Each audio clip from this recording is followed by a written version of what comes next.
Você sofre muito machismo no dia a dia? Acho que todas sofremos, né? Acho que existe um machismo chamado machismo estrutural no Brasil, porque muitas vezes as pessoas condicionam o machismo a um exemplo de uma violência extrema contra a mulher. E, na verdade, você tem pequenos gestos de violência todos os dias, né?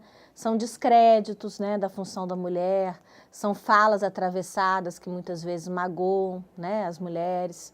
Então, as pessoas questionam, pessoas que eu conheço, pessoas que eu não conheço, o tempo todo questionam determinadas coisas do meu comportamento, da minha vida, que eu considero machismo. De uma coisa que já virou comum. Achar que eu não sou capaz de fazer uma coisa porque eu sou mulher. Me perguntam muito, por exemplo, sobre filhos, né? Porque existe não tenho filhos, né? E na verdade foi uma escolha minha. E isso é uma questão que é como ser mulher, né? Você tem que ser mãe, como se fosse sinônimo. Super comum essa questão do machismo no trânsito, né? Acho que desde sempre isso acontece. E também o assédio no nosso dia a dia, ao transitar na rua, com a roupa que a gente quiser. A questão da representatividade da mulher na política, por exemplo, que eu acho extremamente baixa no país, né? No Congresso Federal são 15% de mulheres. E eu falo, é importante também votar em mulher para ter representatividade. Aí sempre tem aquela fala assim, mas por que votar em mulher? Mulher e homem tanto faz, né? Mulher não pode falar palavrão, é vulgar, né? Por que por eu ser mulher eu tenho que ser de determinada forma e não posso ser de outra forma, né? E como você se sente quando essas coisas acontecem? Eu fico com muita raiva, sabe? Passou o tempo que eu me sentia um lixo em relação a isso. Eu comecei a prestar atenção na proporção que o machismo e o assédio tomaram e eu comecei a ficar com raiva, porque ninguém tem o direito de fazer isso com ninguém. Pessimamente. Eu acho o machismo uma coisa que me incomoda muito. Eu fico muito magoada, muito incomodada.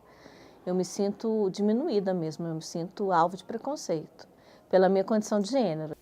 De início, a gente tem a impressão de que realmente eu não sou capaz de fazer isso. A minha fragilidade enquanto mulher não me permite fazer esse tipo de coisa. Mas depois dá um certo empoderamento mesmo, do tipo, não, eu sou capaz sim, eu vou tentar sim. Não é porque ele acha que eu não consigo fazer que eu não vou fazer. Sempre tem esse sujeito da frase, a mulher não pode, né? Então tem muitos interditos, muitas proibições, muito juízo de valor e eu fico muito incomodada. Ambiente de estudo, você já sentiu assim? Já. Se a gente qualificar assédio como machismo, tanto no ambiente de estudo quanto no ambiente de trabalho, é uma coisa, acho que, recorrente, independente do curso que você faça ou do período que você esteja na área que você trabalha. Às vezes o professor, não sei se é uma boa intenção ou não, isso aí é com ele já, né? Mas eu acredito que não seja uma boa intenção. Ele te elogiar de uma forma muito invasiva, talvez. Eu já recebi elogio do tipo, eu sinto calor quando eu estou do seu lado, isso dentro da sala de aula.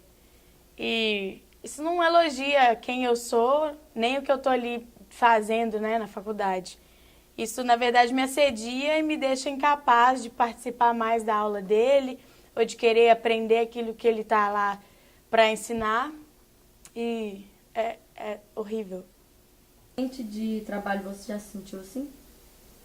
Já tive situações. Eu já sofri até abuso em ambiente de trabalho, já sofri abuso de chefe e foi horrível, porque eu era muito jovem, isso tem muito tempo, foi no meu primeiro emprego e eu era muito nova, inexperiente, nada semelhante tinha acontecido comigo nem com outras pessoas que eu conhecia, porque também houve uma evolução do discurso, né? Se você pensa 20 anos atrás, quando eu tive meu primeiro emprego, essa questão do assédio, do abuso, do machismo não era tão debatido na sociedade. Sei o que faz um chefe pensar que ele tem o direito de te chamar para sair antes de você ter dado o menor sinal de que quer sair com ele.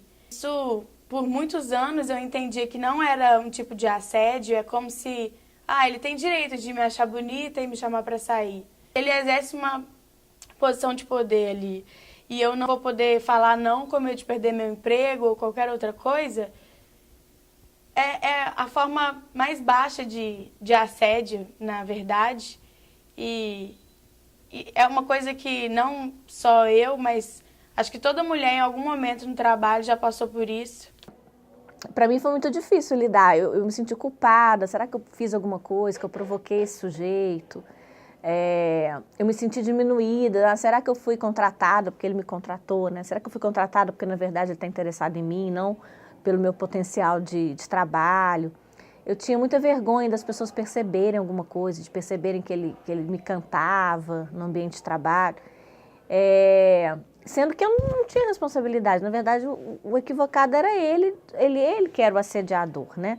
Um sujeito 30 anos mais velho do que eu, né, naquela época, com filhos da minha idade, né? Uma posição de poder, e tendo esse tipo de comportamento que me deixava extremamente constrangida. Eu, na época, não denunciei, eu não comentei, eu só fui falar sobre isso muitos anos depois.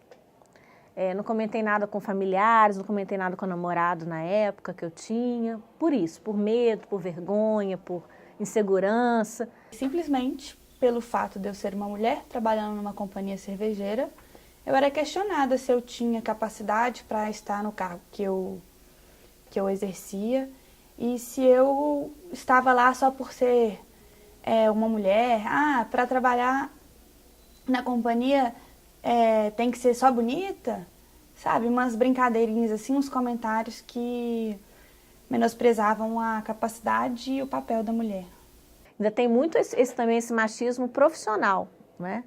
Que impede a mulher de ter determinadas funções, de escolher determinados caminhos, que eu acho também muito péssimo, porque, né, em tese todos temos capacidade para fazer qualquer coisa.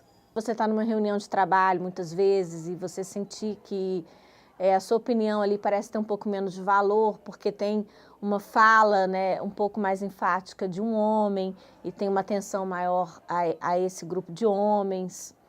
Alunos já chegaram para mim e falaram: professora, você tem que ser um pouco mais incisiva, um pouco mais brava.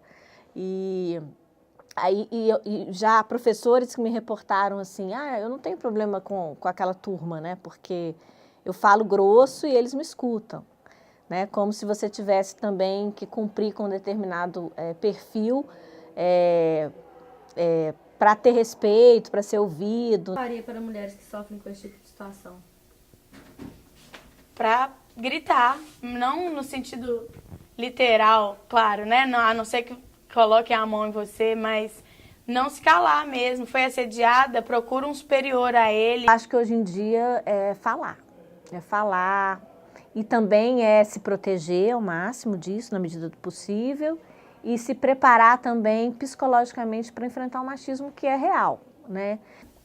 Colocar a boca mesmo no trombone e expor o assediador, o machista, porque essa é a única forma da gente acabar, talvez não sei se acabar, mas diminuir, né, os casos, a recorrência desses casos, porque se não tem quem faça isso pela gente, nós mesmos temos que fazer, né?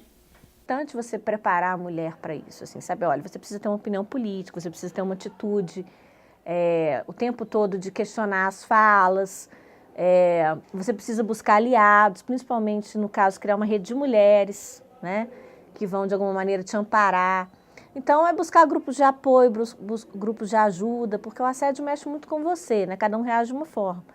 Mas mexe muito, então assim, você tem que buscar ajuda psicológica muitas vezes, né? Você tem que buscar fóruns de fala para que aquele incidente não fique recalcado, né? E não vire depois um sintoma psicológico. O que você falaria para homem que te faz sentir dessa forma? Vocês não têm noção do tanto que esses assédios, esse machismo causa danos nas mulheres que sofrem isso no dia a dia. Então você morra.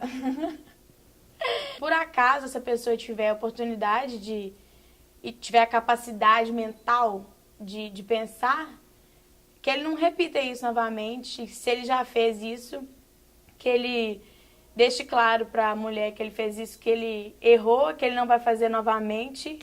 Tem que mudar, né? Eles têm que assumirem falhas, erros de comportamento. mudar, se adaptar, né? Também essa perspectiva de uma mulher que ela é mais combativa, que ela é mais independente.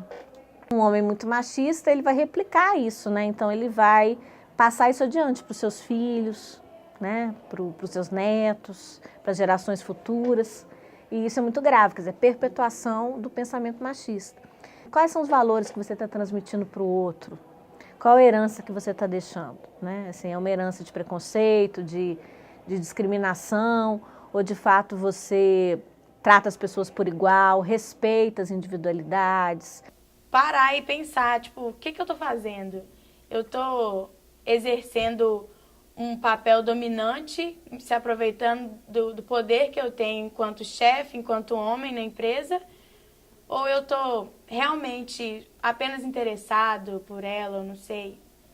Ser mulher não é sinônimo de inferioridade. Nos respeite.